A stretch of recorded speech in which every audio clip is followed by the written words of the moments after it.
Hey guys, welcome back to the Modeling Edge. I am Nick, and I realized that, and I'm going to do a video about it in a couple of days.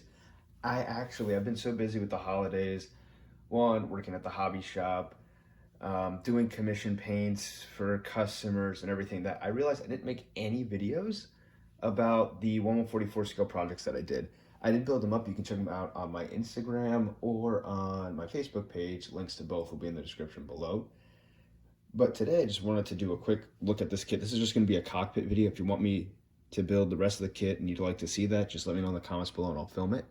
But the reason for that is, one, I love this kit. It came out, I believe, in the early 2000s, just after, maybe the late 1990s, just after the Gulf War. And it is still, yeah, it's still really the only one, because I think Italy's 48 scale is using this kit. They just bought the molds from Tamiya. So it's one of the only kits, if not the only kit, of the F-117 in 48 scale. And it's pretty cool, but it's got a lot of good detail. And the reason I say it like that is because for the first time ever, and the reason I'm doing this video, I got a detail set for the whole cockpit.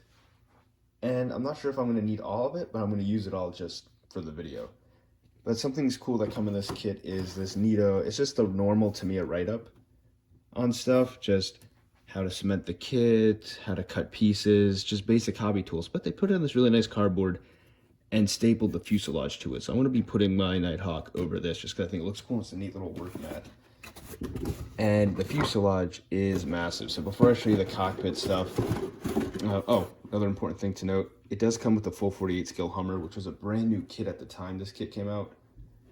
Since then, they're actually kind of hard to find. They haven't been reproduced too much in 48 scale, but it comes with it. That's a good kit too. It comes with some crew. Now, I've been moving the screws around so they don't come out of the box like this. Like I said, the first thing you see when you open the box is going to be the fuselage staple to that little work mat. But yeah, some really nice details. Some stuff has to get drilled out, or rivets, and all that. The only thing I like about this more than all the other kits I've built of this plane so far, and I've only built two, I'm building a third now, is that it uses recessed panel lines. Except for in some places, like these ports here, some details up here, of course, the molding around the actual sensor arrays. Those are all raised on the real aircraft, and so they keep that true, but the rest is recessed. But it is massive. Again, go to my Instagram if you want to see what it looks like next to the 72nd scale one. I mean, it fits right in there, and that's a big aircraft to begin with. Recessed panel lines all on the bottom, lots of nice detail. Comes with a full bomb bay. Unlike the 72nd scale one, it only comes with the Paveway 3s. I'm not complaining because that's the only bomb I display mine with, just because it's so massive. And last but not least, all the clear parts are tinted, which I like. They're not tinted in that cool iridescent look. They're more of just a amber. And it comes with a clear rangefinder and HUD display for it, as well as painting mask. Now, my Eduard detail set that I got has paint mask with it, but this one comes with it, so you don't technically need it if you don't want to. But now let's get all that stuff out of the way, because it's just supposed to be the intro. It's already pretty long. And move over to the cockpit. So, the cockpit itself is just a tub style cockpit. Hopefully you can pick up, yeah, there you go, all the details in there. It's pretty generic, just a lot of buttons, something that dry brushing could really bring to life. Nothing on the sidewalls. It's all just top down. It does come with a cool little pilot, who I will be using in this kit just because cool scale reference, even with the Hummer. Now, this isn't the full ejection seat, obviously. I just cut this out just to show scale. But nice details there as well. And last but not least, my most important detail is the actual control panel. Well, you wouldn't call it that, but the display, all the gauges, the HUD screens for targeting, just the main console there. And it is really nice. It is way more detailed, obviously, than the Italy 72nd one. And the reason I say that is because Italy's was amazing. You get the Hasegawa 72nd kit or the Rebel one, and it's just blank plastic that you put decals on. So this is really nice. However, all this detail is going to be replaced, including that clear sight, the bomb sight there. All this is going to be replaced by Eduard Photo Etch. So you basically have to scrape off every single piece of detail on that pad, on that panel, and you have to scrape off all the detail in here, but it comes with side panels. And so last but not least, these are the Eduard Photo Etch detail sets. I've never used one before, but I was really excited to get this one just because, well, and I assumed this, but I didn't know for sure. These are all flat. So as you can see, there's no raised parts there, which I'm kind of upset about. But they do come with little knobs and bits you can put on, and they come with different options for the instrument panel. They come with seat belts, they replace the foot pads, but the coolest thing about it, to me, it'll focus, is it comes with printed screens with all the avionics on it. So very excited to use those, even if I do have to replace all that cool detail that Tamiya has. And it comes with its own sheet of clear film as well. So again, I don't know if you can see it. If you wanted to go that route. So they have some of the avionics displays put up in clear as well as metal. I don't know if that's optional yet, and you're either going to use these or those, or you're just going to put these over them. Don't know, but I'll figure it out. And of course, you'll see it over this video, as I'm going to build the entire cockpit in this video. But the coolest thing the Photo Etch set came with was this neat little stand that just says F-117A Nighthawk. And I, of course, I'm just going to keep calling it the F-117. I'm not going to say the F-117A. Ugh, it's a mouthful, but they never made another model, so it doesn't really matter.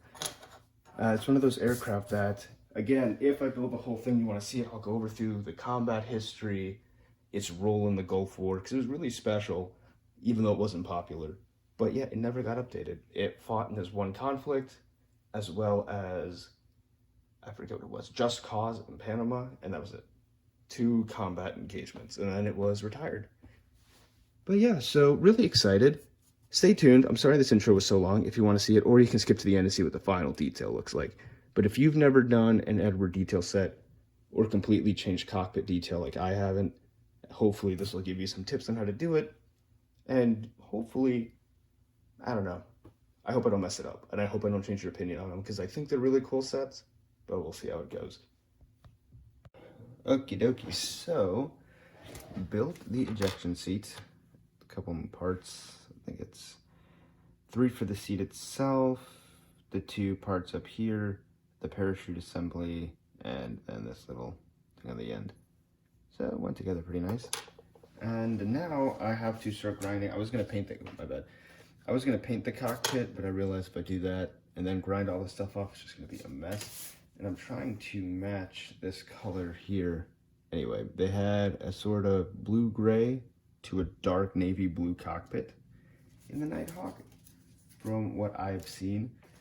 Now, I don't have too many great pictures because just front up on the actual instrument panel, it's mostly black or very dark gray. Again, I don't know from the photographs I've seen, but I did find out that for all of those film parts, it is an option. So you're either going to layer the pre-painted parts one right on top of the other and then put like a gloss varnish, or at least I am, to mimic the glass on an instrument panel, or you can just put the glass ones in. They don't fit all stacked up, which means I won't be using these, because while they do look cool and do provide that kind of glossy finish, without a backlight in there, see like that, or like white paper, or painting the console green underneath it, you're not going to ever see it. And while I could do all those things, it's just a lot of work. I'd rather not. So I'm just going to go with the printed ones.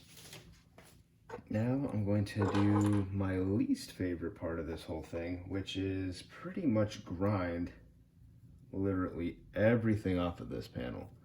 All of it except for the screens themselves, which I'm not a fan of, including the knobs on this TV to start with.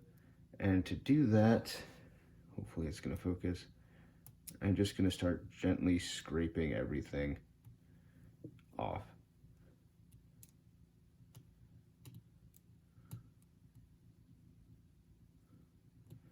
Man, I really hope these things work, because if not, I'm destroying so much detail. Again, I've never done this before. I don't know if anybody else has here, but like I said, that's why I'm making this video, just because It's my first time doing it, and I can tell you right now, it is nerve-wracking. You spend years learning how to avoid doing this, to preserve detail to the length of even scratch building and rescribing, that it is not fun to remove. Plus, I need it to be semi-smooth, so I probably shouldn't be using the knife. But yeah, it just is sand all of it down. And since I don't have any real aggressive boards, I'm just gonna try the knife for a little bit. As as possible, I'm probably gonna have to straight up start filing it.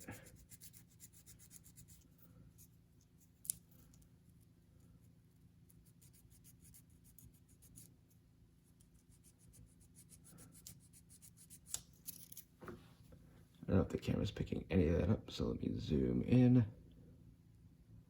But yeah, just grinding all the detail off. Basically doing exactly what I was complaining about the Hasegawa kit, which is this just a flat panel, or what my biggest complaint is with every single Airfix kit ever made. In this case, I'm taking a really nice panel and just destroying it. And I'm sorry if I keep saying that, it is just, again, not something I want to do. It is important to be aware, so I have it over here, but I'll put it in front of what you're scraping off, because obviously the parts are not made to replace the entire instrument panel, although in this case they're replacing a good 95% of it.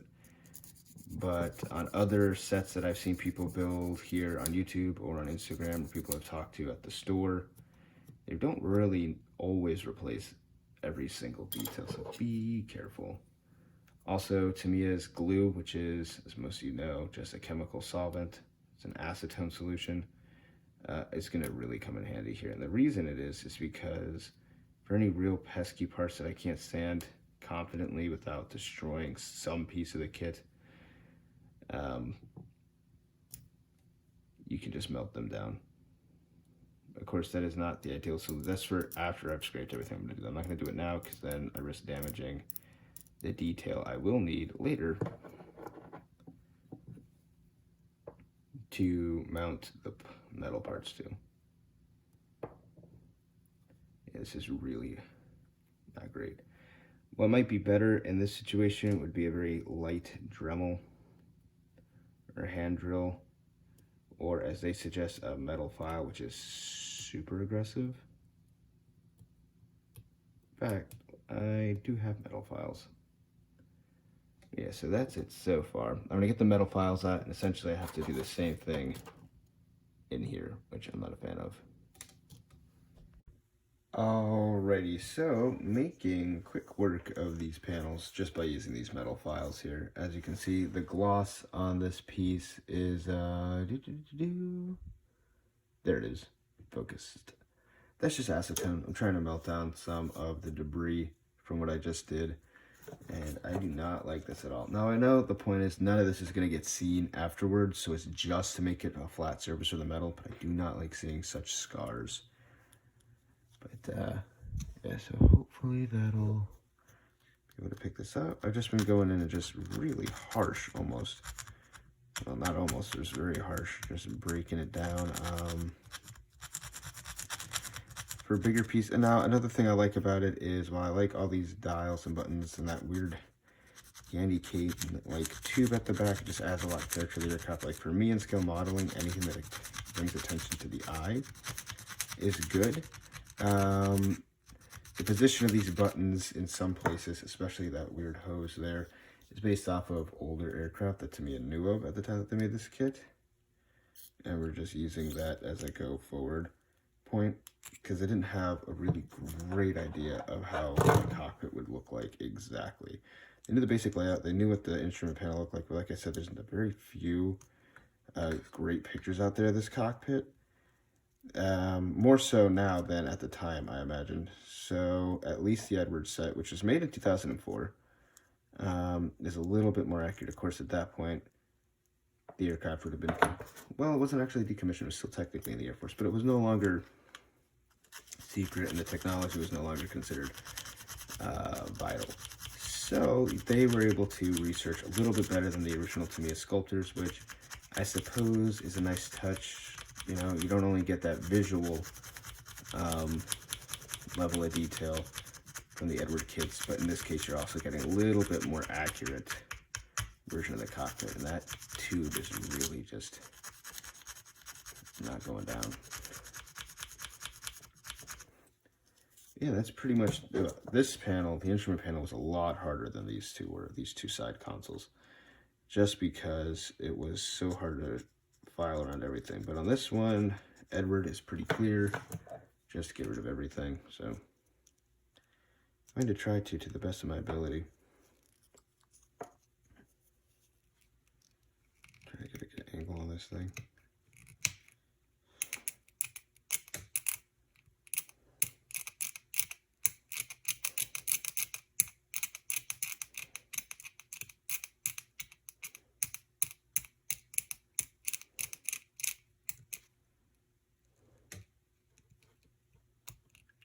Last little bit out of the way. And then, yeah, so you can see just the amount of debris that's in there. And all I'm trying to do is just grind that to a point where I can then sand it down properly, and then after that, acetone.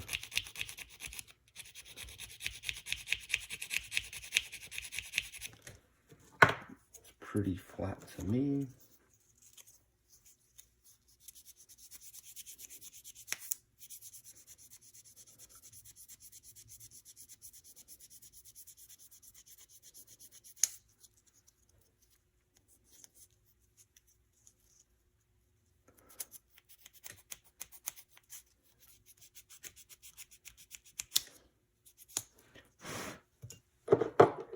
And then after that, I just drop, like I've been saying, some acetone solution in there. This process is pretty aggressive. I've noticed some cracks. I probably did not have to be that aggressive, but I've never actually done this before, so. And it was just, that bathtub style cockpit makes it super awkward. Yeah, that's it. So now you can see it from there, flat enough to glue some metal parts to. So I'm gonna paint these, and we'll get to detailing.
Alrighty, so have most of the pilot done now, basic colors. I'm saving the straps for last. I'm trying to match them to the Eduard ones, but looking pretty good so far. I'm going to do some red highlights now in a second. I got the cockpit here. Just painting some detail pieces up. Chair's coming along okay. I have a second coat to add to the actual upholstery, but everything else is doing pretty fine. And then we're going to put some red and chrome around there to light it up. And for this, I'm just going to drop a dark wash into, because literally everything here that would be painted, like I said, is going to be covered by Eduard photo-etched. So yeah, that's where we are. Just gonna put some red down. Probably gonna, cut the video like I did for the pilot. But I'm using, like I showed you with the pilot's jumpsuit, Citadel paints, and as always, a trusty wet palette. The reason for the wet palette is, of course, oh, another thing, I did not know that this came with ejection seats, so I'm gonna have to cut all those off. Or injection handles, sorry, and I'm gonna have to cut those and replace them with the Eduard part. But yeah, so the wet palette is to prevent what I'm doing right now, though for small pieces I actually like the paint to be really thick, just because then it doesn't, run away on me. And again, for the outside of the aircraft and for my armor kits, I do the exact opposite of what I do in cockpits, which I approach with a more Warhammer and sci-fi approach, and I know I shouldn't. But basically, accuracy be damned. I am just trying to paint something that catches the eye. The reason I do that is because, just like on my Warhammer minis, is while I do want them to look nice and detailed, is that the inside of a cockpit, especially at this scale, is not going to be that interesting to look at without something colorful to catch the eyes. So in this case, making some things red or chrome or just adds a little life to it. For example, just doing this, there's just one button on here, and I have no idea if it's red. I also have no idea if the parts of this joystick that I just painted black are, I don't know if you can see it. Yeah, I have no idea if that's black or if that part's red that I just did. And that's what I mean, like, I don't care. The historian in me is screaming, but the painter in me, I think this just makes everything, pop. Like, now that pops. And so, yeah, I'm going to be doing that for the rest of this, and I'll show you where we're at with the Eduard. Alrighty, so I'm almost done, I think.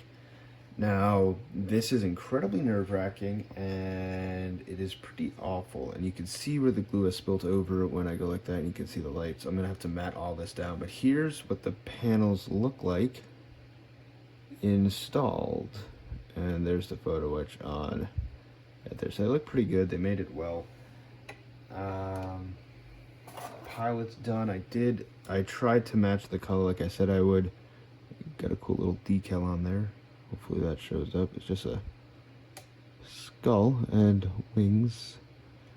Anyway, you can see the buckles there, and you can see where the straps end here, and the rest are my painted straps because they wouldn't go all the way around. But he is attached into the seat now, and so all that's done. I didn't add any of the other photo etch besides the seat belts and the injection seat handle, so that's all done. I will say this is incredibly difficult, if for nothing else, that Eduard's photo etch doesn't seem to adhere to anything at all. And I had this glue recommended that we sell. It's just Bob Smith Super Gold, bonds to anything. It's like an instant drying glue, and that's working okay, but not great. So here comes the next part. We're going to be taking this panel and, damn it, and that's what's been happening the whole evening, and then trying to pick these things up without warping them is nerve-wracking. And you'll see a lot of burrs left on my photo etch. That's because I keep trying to attach them,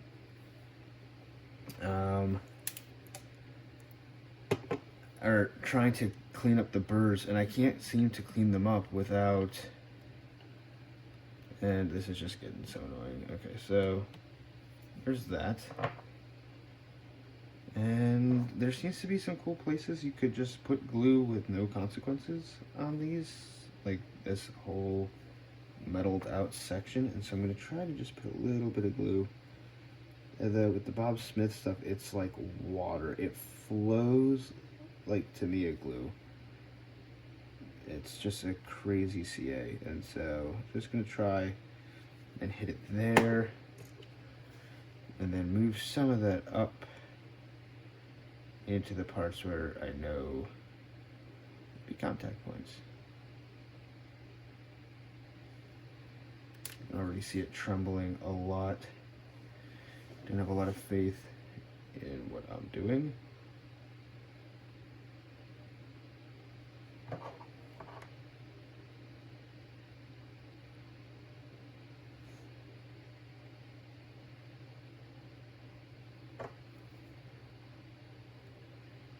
And then I've just been using the tweezers to kind of sandwich the two halves together. Again, without warping the plastic or the metal too much. Get my fingerprints all over it. The easiest thing in the world, but there it is. I could just get it to focus. Voila. And so that is what one of the instrument panels is going to look like. And then from there, when that's all dry, the next step is to just glue it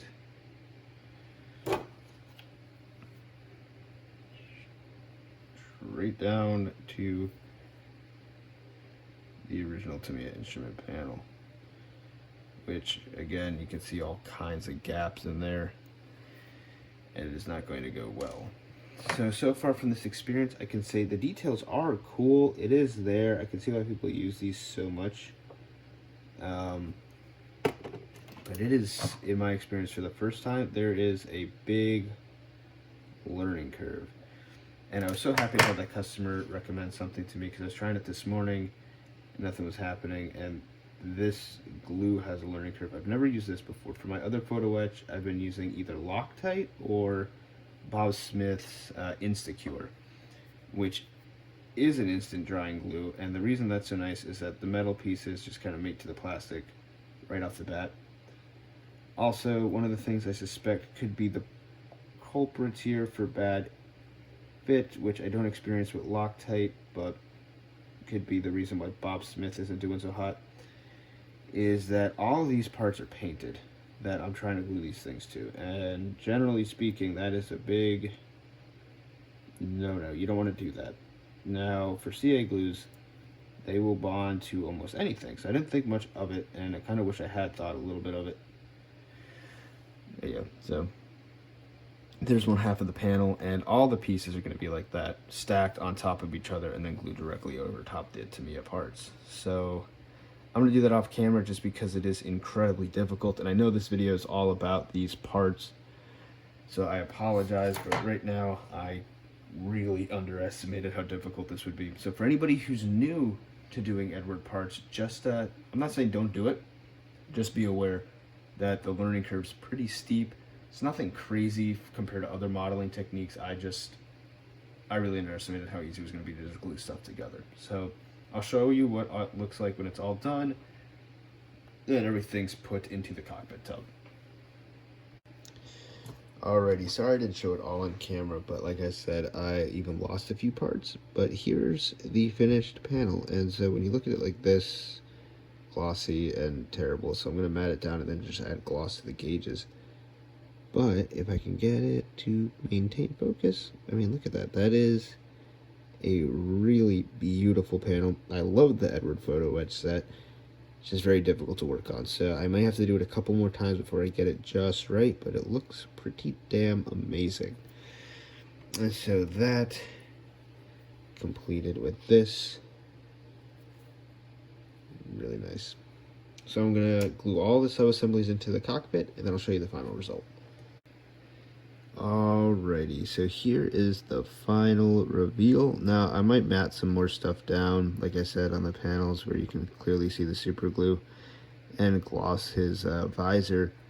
But for right now, here is the entire cockpit.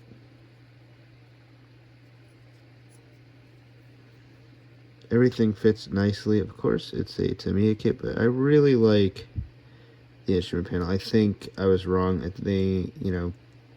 The effort was worth it to have an instrument panel that detailed.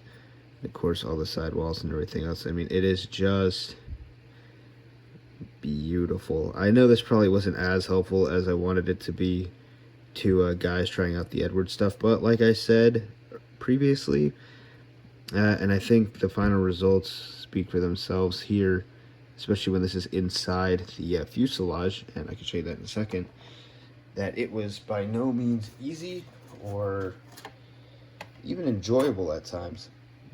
However, it was just learning curve stuff. Nothing you wouldn't be able to, work your way through. Give me 1 second. And so there it is inside the fuselage. And again, for an open canopy, I think that that's going to be really nice. Sorry if I'm moving it around too much, but there it is there. There, and then I can swing it back around to the front.